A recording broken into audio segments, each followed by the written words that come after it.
Hi friends, இங்கே பாருங்கள் நான் என்னென்ன போடுறேன்ட்டு. இப்போ பார்த்தீங்கன்னா இதில் பார்த்தீங்கன்னா இஞ்சி, பூண்டு, அப்புறம் பெரிய வெங்காயம் 2 வெங்காயம் 2 தக்காளி. நான் பச்சையாக தான் ஆட்டிக்குவேன், வணக்கிலாம் ஆட்ட மாட்டேன் ஃப்ரெண்ட்ஸ். நீங்கள் இந்த மாதிரி ட்ரை பண்ணி பாருங்கள், நல்லாயிருக்கும் சிக்கன் கிரேவி. இது கூட கொஞ்சம் ஜீரகம், மிளகு, அப்புறம் பார்த்திங்கன்னா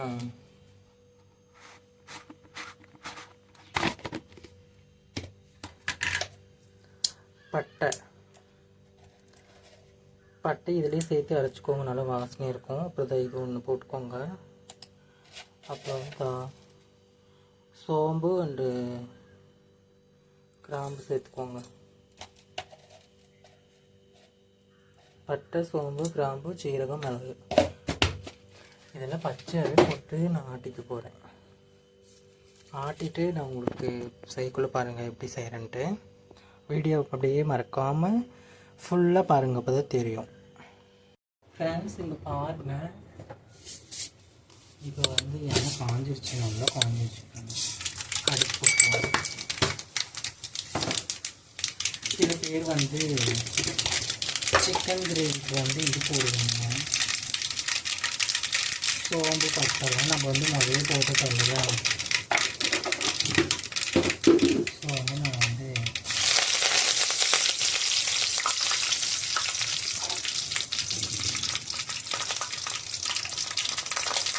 பாருங்கள், நம்ம அரைச்சி இந்த பேஸ்ட்டு சேர்த்துக்கலாம்.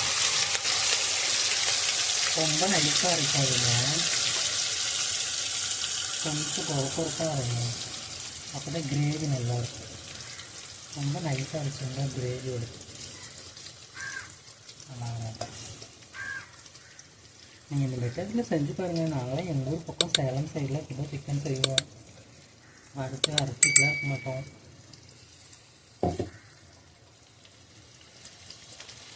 சீக்கிரமாக ஈஸியாக செஞ்சுடுவேன்.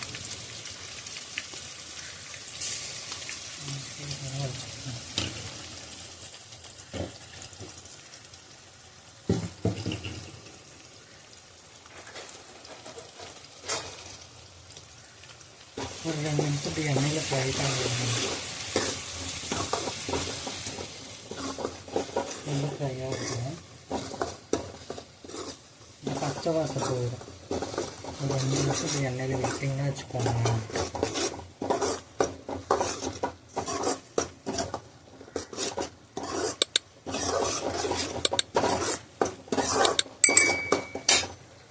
அதுக்கப்புறம் நம்ம சிக்கன் சேர்த்துக்கணும். எங்கள் ஊர் சைடு சேலம் சைடில் நாங்கள் இப்படி தான் சிக்கன் கிரேவி செய்வோம்.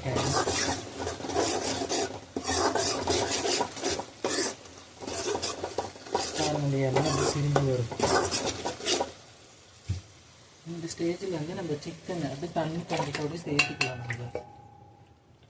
இதான் தண்ணி, நம்ம தண்ணி நம்ம ஊற்ற மாட்டோம். பாருங்கள், இந்த தண்ணி நல்லா கிரேவி மாதிரி வரும். நல்லா இந்த சிக்கன்லாம் வெந்து உங்களுக்கு லாஸ்ட்டாக காட்டும் பாருங்கள். என்னடா இப்படி தனியாக இருக்குன்னு நினச்சிட்டேன், தப்பாக நினச்சிக்காங்க. உங்களுக்கு நான் செஞ்சு காட்டுறேன் பாருங்கள். மஞ்சள் சேர்த்துக்கலாம், சிக்கன் மசாலா சேர்த்துக்கோங்க, மிளகாத்தூள்,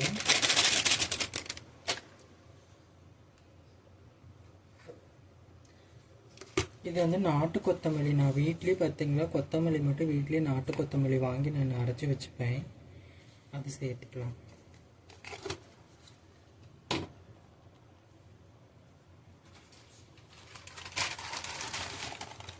இது கல் உப்பு தேவையான சேர்த்துவாங்க.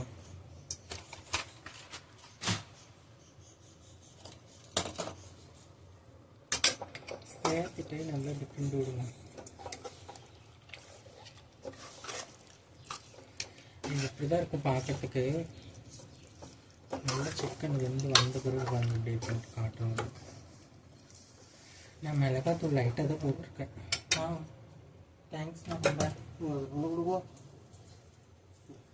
தேங்க்ஸ். சரிண்ணா.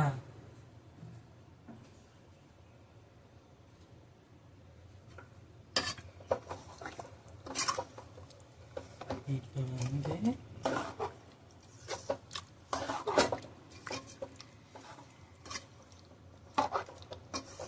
நல்லா கிண்டி விடுங்க.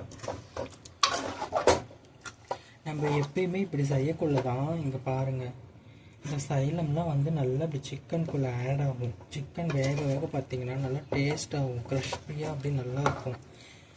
சில பேர் வந்து தண்ணியே சேர்க்க மாட்டாங்க, சிக்கனை வடிகட்டிட்டு போடுவாங்க. ஆனால் அதில் பார்த்தீங்கன்னா மேலே காரம் இருக்கும், ஆனால் சிக்கனுக்குள்ளே வந்து அந்த மசாலா வந்து ஆட் ஆகாது. புரியுதுங்களா? ஸோ நீங்கள் இந்த மாதிரி செஞ்சு பாருங்கள், நல்லா வரும். ஃப்ரெண்ட்ஸ் இப்போ பாருங்கள் நான் எப்படி வச்சுருந்தேன். இப்போ பாருங்கள் இப்படி கிரேவி மாதிரி நல்லா வந்துடுச்சு. நல்லா இப்படி விடணும்.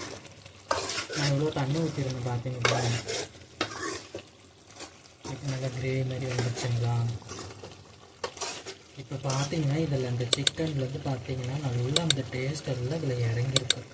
இந்த மாதிரி சதப்பீஸ்லாம் நம்ம வந்து சாப்பிட்றதுக்கு பார்த்தோம்னா நல்ல ஒரு காரம் கொடுக்கும், சாப்பிடும்போது டேஸ்ட்னஸ். புரியுதுங்களா?